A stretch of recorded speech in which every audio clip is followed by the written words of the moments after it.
Boron कहता है भाई मेरे को 2 की कमी। नाइट्रोजन कहता है भाई अगर 2 इलेक्ट्रॉन मैंने दे दिया तो मैं तो खत्म, क्यों? क्योंकि उसके पास 6 इलेक्ट्रॉन बचेंगे। ओके, लेकिन नाइट्रोजन चाल खेलता है। नाइट्रोजन कहता है ऐसा करता हूं, 2 इलेक्ट्रॉन मैं तेरे को दूंगा, लेकिन उसमें शेयरिंग तेरी भी होगी और मेरी भी होगी। ओके, तो ऐसी शेयरिंग जिसमें दोनों इलेक्ट्रॉन किसी एक के द्वारा दी जाते हैं और दोनों ही जने उसको शेयर करते हैं, तो उसे हम कोऑर्डिनेट बॉन्ड कहते हैं, जिसको आप एरो से रिप्रेजेंट करते हैं। ओके, हेलो माय डियर, आज का क्वेश्चन है, is there any change in the hybridization of boron and nitrogen atom as a result of the following reaction.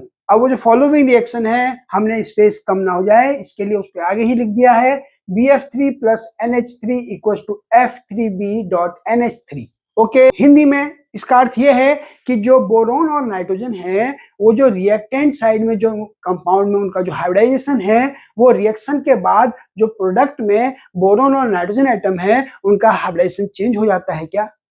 तो चलिए देखते हैं। हम जानते हैं जो बोरॉन होता है उसका एटॉमिक नंबर होता है 5। तो इसके अकॉर्डिंग अगर देखा जाए तो बोरॉन के वैलेंस शेल में 3 इलेक्ट्रॉन हैं। क्यों? क्योंकि इसका जो कॉन्फ़िगरेशन 5 का बनेगा 2,3। ओके, तो दैट इज बोरॉन के लास्ट में 3 इलेक्ट्रॉन। अब देखा जाए तो बोरॉन के पास 5 इलेक्ट्रॉनों की कमी है ऑक्टेट से, लेकिन चूंकि बोरॉन के पास 3 ही इलेक्ट्रॉन है वैलेंस शेल में, इसीलिए अगर वो शेयरिंग करेगा तो केवल 3 ही इलेक्ट्रॉन शेयर करेगा और 3 ही कोवेलेंट बॉन्ड बनाएगा। अब बोरॉन के साथ जुड़ने को आता है फ्लोरीन। फ्लोरीन के लास्ट में होते हैं 7 इलेक्ट्रॉन और फ्लोरीन के पास जो है 1 इलेक्ट्रॉन की कमी। तो हम इसके 7 इलेक्ट्रॉनों को कुछ इस तरीके से दिखा देंगे। सिमिलरली दूसरा फ्लोरीन, उसके पास भी 7 इलेक्ट्रॉन है, और सिमिलरली तीसरा फ्लोरीन जिसके पास 7 इलेक्ट्रॉन। तो आप देख रहे होंगे कि हमने क्या किया कि फ्लोरीन का जो 7वां इलेक्ट्रॉन है वो हमने बीच में इस तरह से रख दिया है, जो बोरॉन के साथ शेयरिंग करेगा। ऐसे इस बोरॉन का 1 इलेक्ट्रॉन, इसका फ्लोरीन का 1 इलेक्ट्रॉन, सिमिलरली इस फ्लोरीन और बोरॉन का। ओके, तो आप देख रहे हैं बीच में 2-2 इलेक्ट्रॉन आ गए। इन 2 इलेक्ट्रॉनों को हम बॉन्ड पेयर कहते हैं।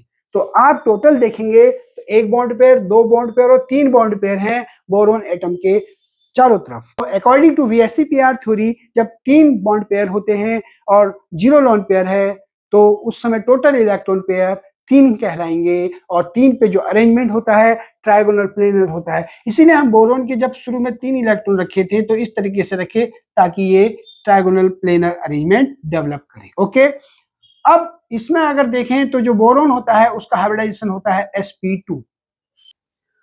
अब अगला है अमोनिया। अमोनिया में नाइट्रोजन का जो एटॉमिक नंबर है वो 7 है। अगर बच्चों वाला कॉन्फ़िगरेशन बनाए तो 2,5 इसका इलेक्ट्रॉनिक कॉन्फ़िगरेशन आएगा, जिसमें 5 इसके वैलेंस इलेक्ट्रॉन होंगे।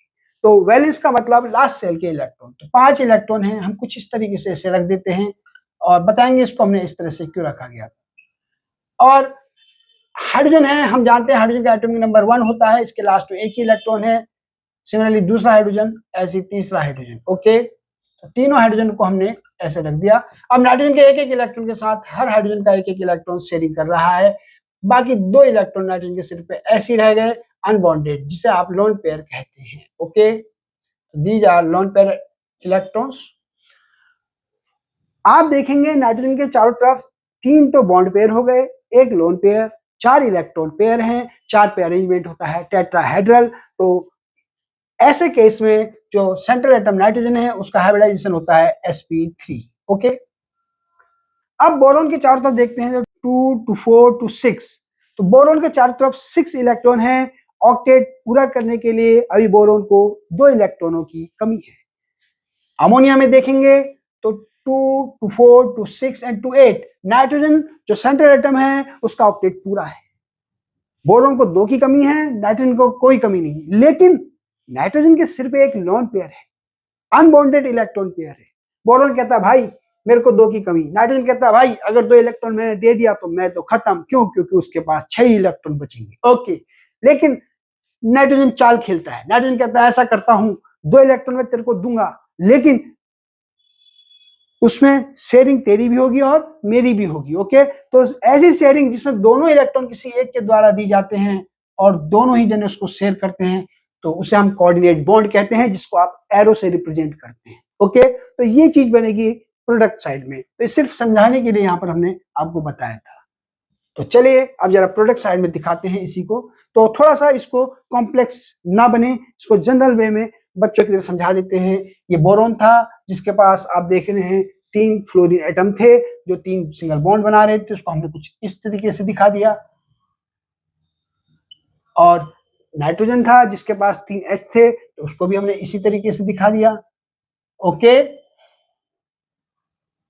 अब आई जो 2 इलेक्ट्रॉन नाइट्रोजन के पास थे, ये दोनों इलेक्ट्रॉन अब बोरॉन को भी इसने क्या करा, शेयर करा दिए।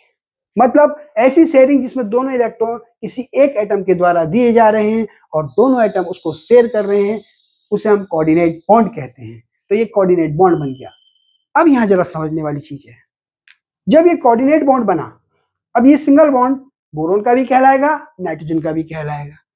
फिर से बोरॉन के चारों तरफ देखेंगे कितने बॉन्ड पेयर, 1 2 3 4, तो 4 बॉन्ड पेयर आ गए, अरेंजमेंट टेट्राहेड्रल हो जाएगा।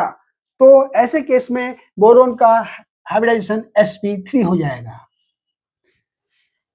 फिर से नाइट्रोजन को देखेंगे, नाइट्रोजन के पास भी बिल्कुल सेम कंडीशन आई, 1 2 3 एंड 1 4, तो 4 बॉन्ड पेयर, और 4 बॉन्ड पेयर मतलब वही टेट्राहेड्रल अरेंजमेंट, तो नाइट्रोजन का भी हाइब्रिडाइजेशन हो गया sp3। तो अब आप जरा इसे रिएक्टेंट से कंपैरिजन करेंगे, तो बोरॉन का यहाँ sp2 था, यहाँ पे sp3 हो गया, तो बोरॉन का तो हाइब्रिडाइजेशन हो गया है चेंज, ठीक हो गया। और अब